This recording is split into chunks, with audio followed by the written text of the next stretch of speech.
Hello, I'm going to be doing a bearded dragon eye today and show you how I start with that. Let me just sharpen some pencils here and apologize for that.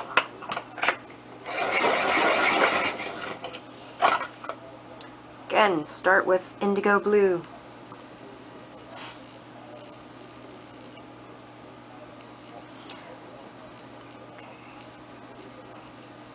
And you get your basic shadows in with this color.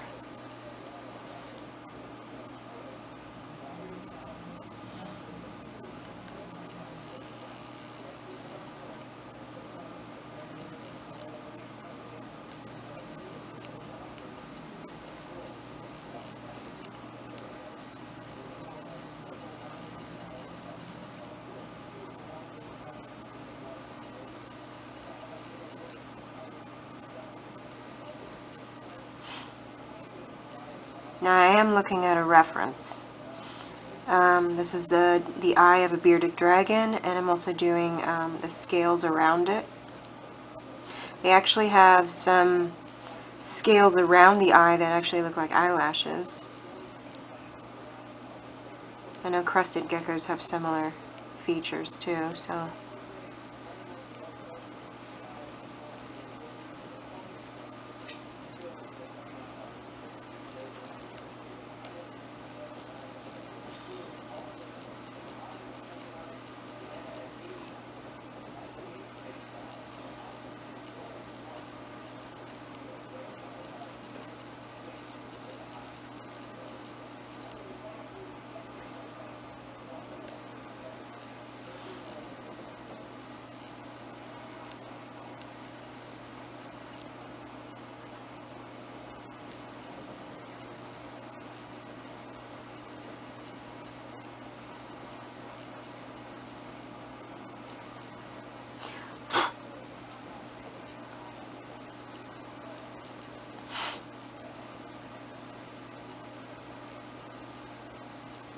And this is the little crease they have just above the eye.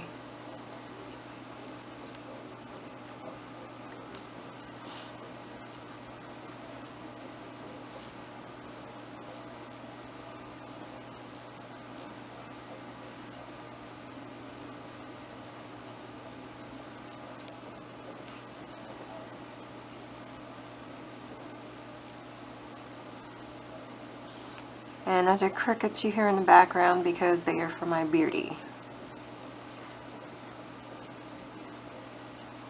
I apologize if those are distracting.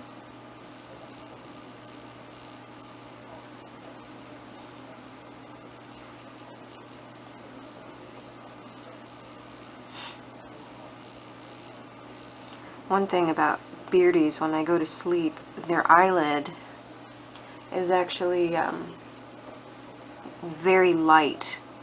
It's almost like a very light lavender color when they close their eyes. The same thing with my turtle, my turtles, both of them. They have very light eyelids. I don't know if that's just kind of a common thing with reptiles, but I've noticed it in the three that I have. When they fall asleep, they have very pretty little light eyelids.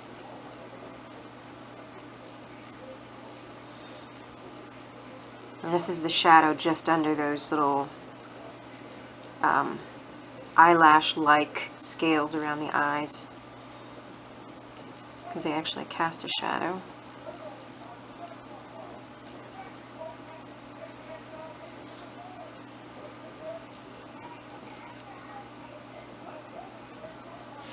And some of the scaling that I've done around the eye is kind of minute scales, but I just very lightly draw them out. I don't really do anything really hard-lined because I don't want to be too distracting from the main focus, which is the eye itself. And there are tricks to doing scales that don't take up too much time too, so I'll show you those on here as well.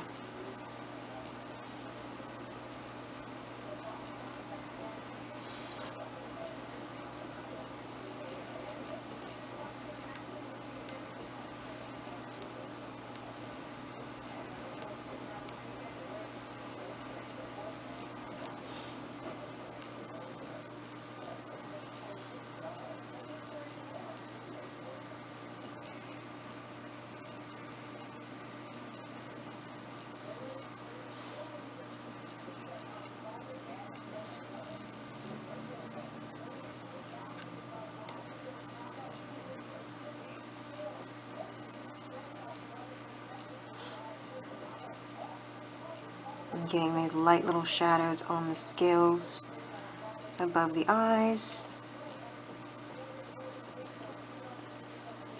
Again, light pressure.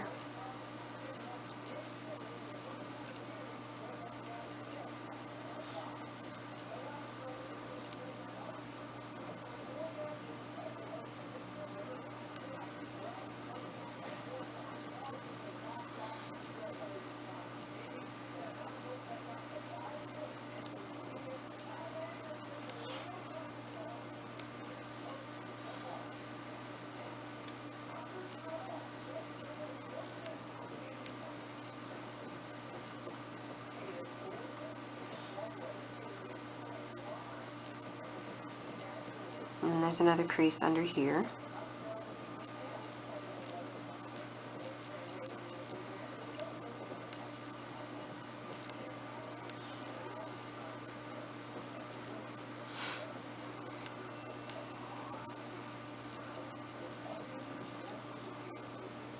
There's a little bit of darkness on the edge of the eye, where the eye meets the skin here.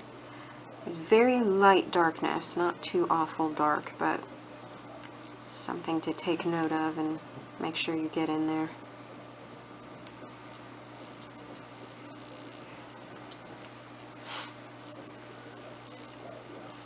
And then with the scales, you sort of just do little curves here.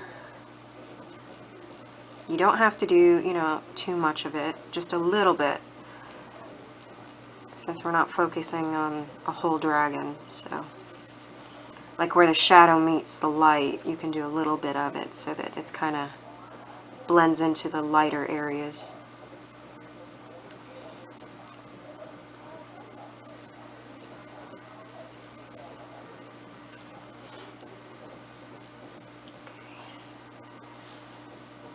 And this I'm going to outline too, because they're more prominent.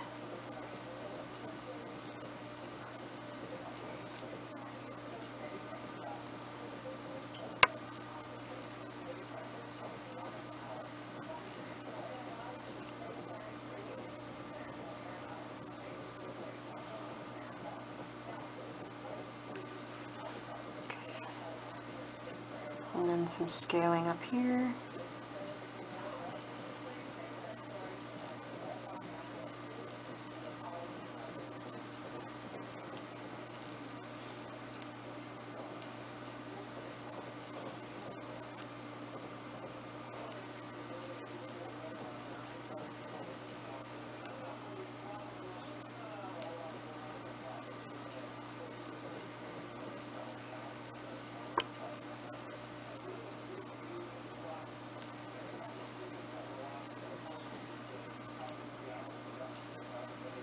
Okay, so now we'll get to our other colors, which are, for the iris, is kind of an almost like a reddish color, reddish orange.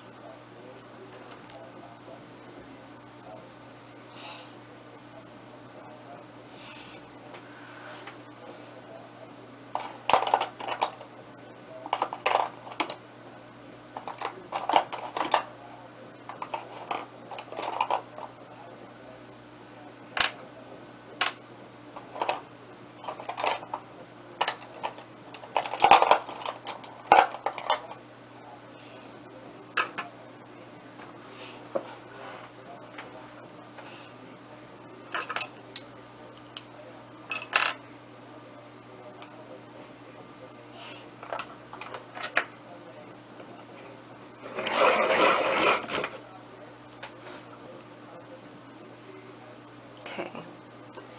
Now, one thing to be aware of with reptile eyes is they actually have a very light rim going around the pupil. And I've noticed that with reptile eyes in general, they tend to follow that sort of look. They have this very thin line around the pupil here. I don't know what the name is for it, but just make sure you pay close attention to it because it's very thin and easy to miss.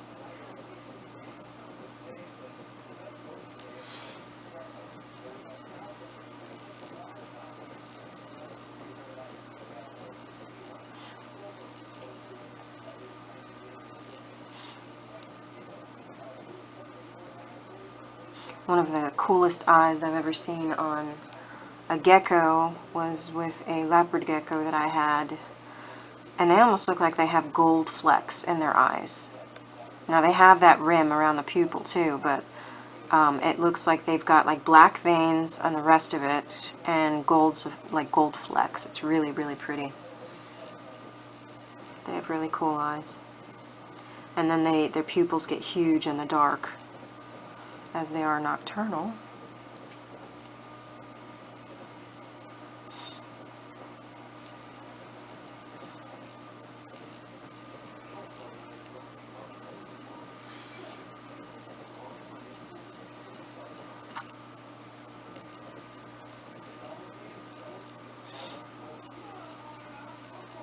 There's a little bit of a lighter area too, because they do have a little tiny bit of a white of the eye, but it's not full white, obviously. But they do have some of that. I'm going to make mine a little bit gold, the eye color, actually, because my dragon's eyes are kind of gold colored, so I'm going to go ahead and go with that.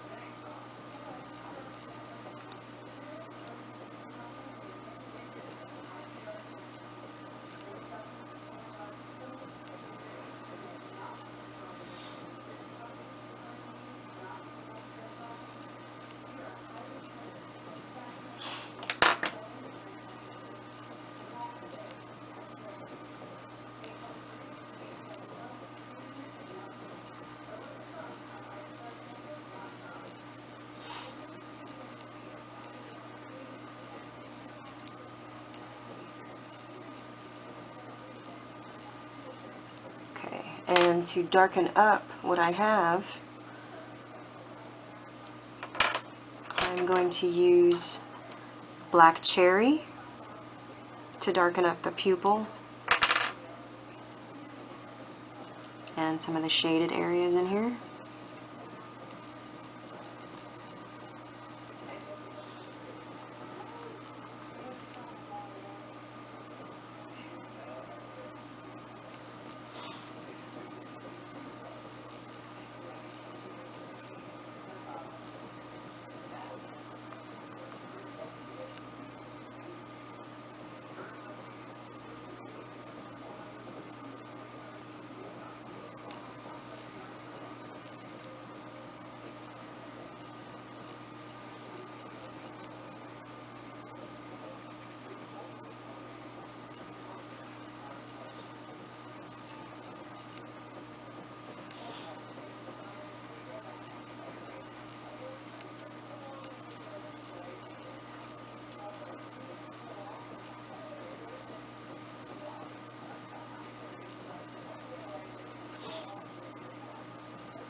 I use a combination of the black cherry and the indigo blue to do a lot of dark areas. Really helps to get a nice feel for the depth in something like an eye without making it look fake. Because if you use just regular black, it doesn't look very good at all. It looks very flat. So I use these two in combination.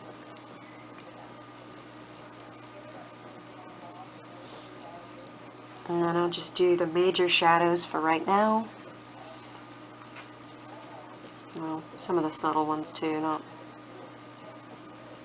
And then I'll start doing the scale color.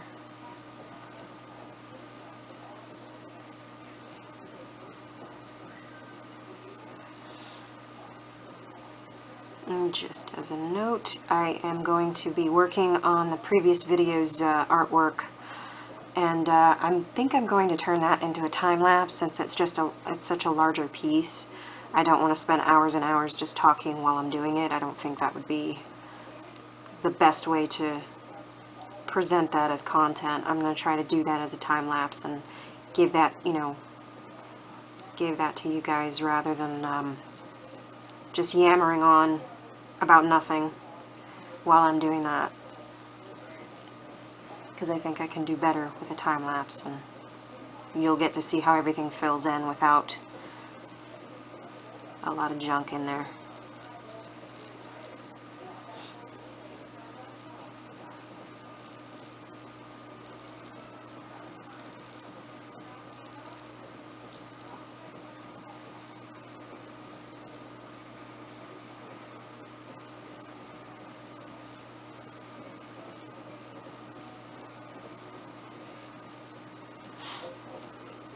Another tip for you is when you are working with these pencils and you want to get a really fine grain on something that you're doing, like filling in with shadows and whatnot, or getting really fine details, is make sure you sharpen them so you have a nice point on your pencil, because it does wear down after a while. And to get those fine points, you need a decent sharpener. I actually have a hand crank sharpener that kind of suctions to my desk. I think it was about maybe 10 bucks. It's not the best sharpener, but it works for me. I've used electronic sharpeners too, but they seem to really kind of burn out on me, and they eat up a lot of your pencil after a while. And so I just use the manual a little more than I do those. But that's completely up to you. I know Panasonic has a good pencil sharpener, but again, you just want to keep in mind that they can eat up your pencils after a while. And these pencils are, you know, if you're buying them often, they're not very cheap, especially when you have to replace several of them. They're like at least $2 to $3 a pop. They're not that cheap, and they're decent quality, so you want to make them last as long as you can.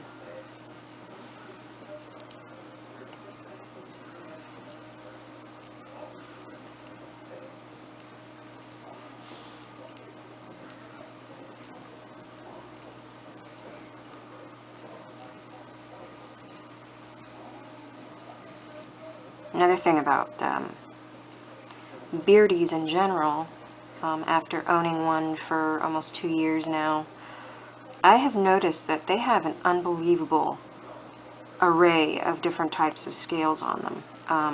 I was actually quite surprised at how many different types and shapes they have, and I was quite fascinated with that. Like I've saved pictures just of his back just to show how many different types and colors and, you know, that they've got on them. It's really quite impressive. And by no means is a Beardy a single reptile that does that.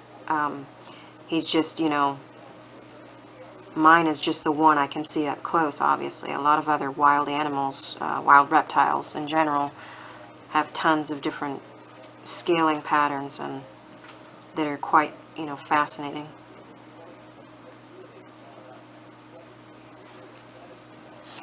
Okay, so let's get to the scale color.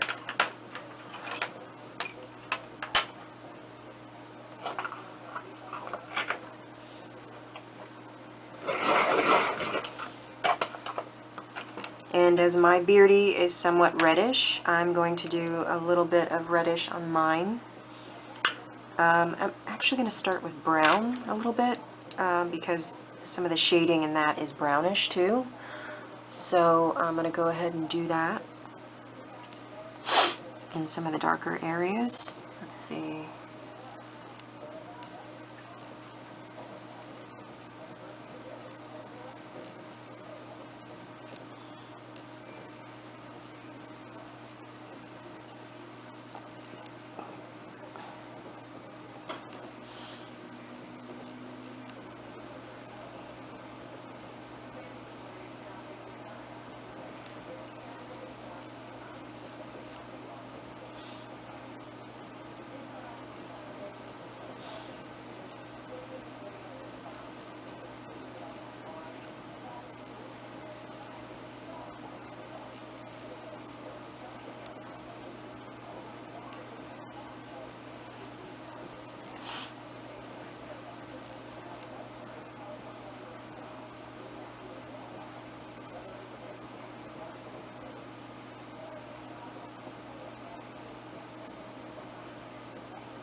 And do little dots of color here on the lower eyelash scales.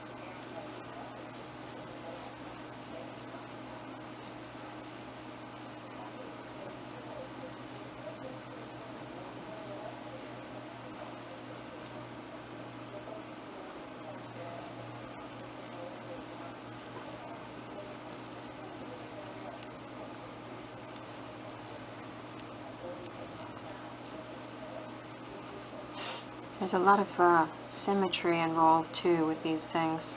Occasionally there'll be some asymmetrical traits in the scales, but most of the time they're pretty symmetrical. So you can kind of get away with a few mistakes here and there if the rows don't line up. So don't beat yourself up on that.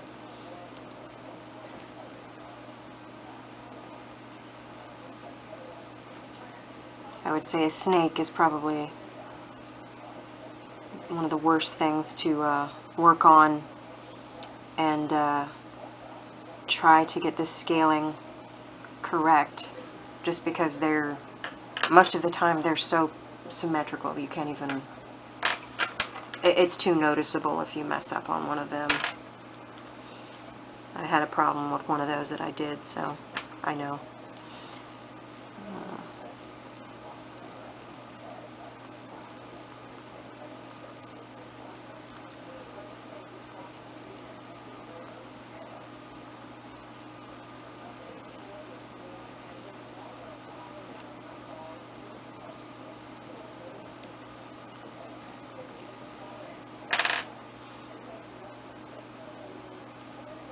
Now already it actually looks like it could be a regular Beardy, just regular color, but I'm going to add just a little bit of orange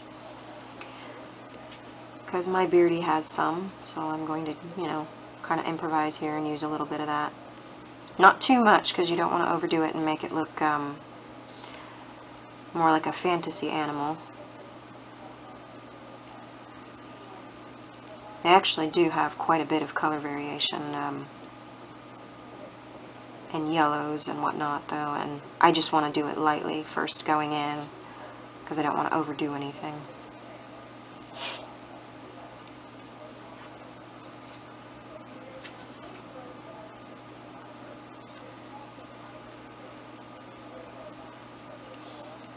Sort of just adding little accents of it, not too much, but just enough to show that it's there.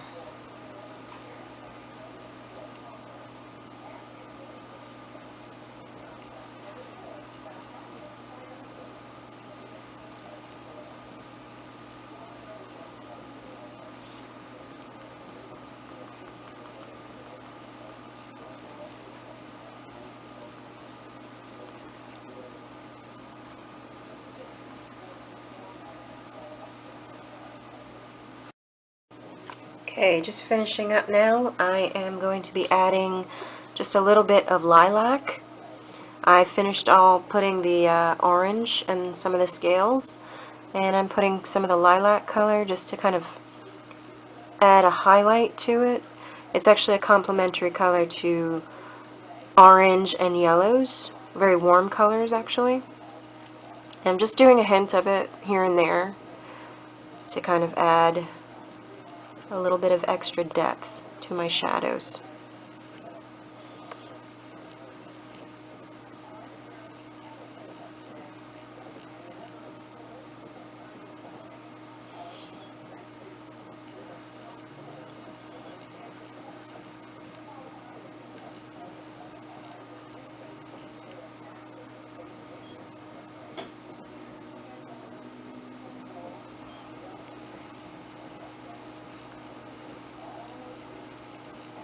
And then just use it to outline the upper scales here.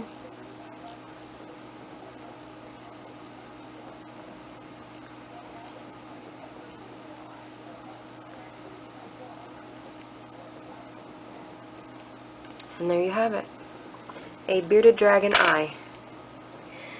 Please stay tuned for a time-lapse video. I'm going to try to be doing some of those soon here.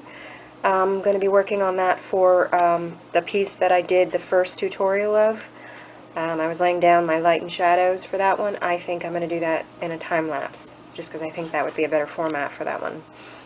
Okay, thank you for watching, and I will be back soon. Thank you.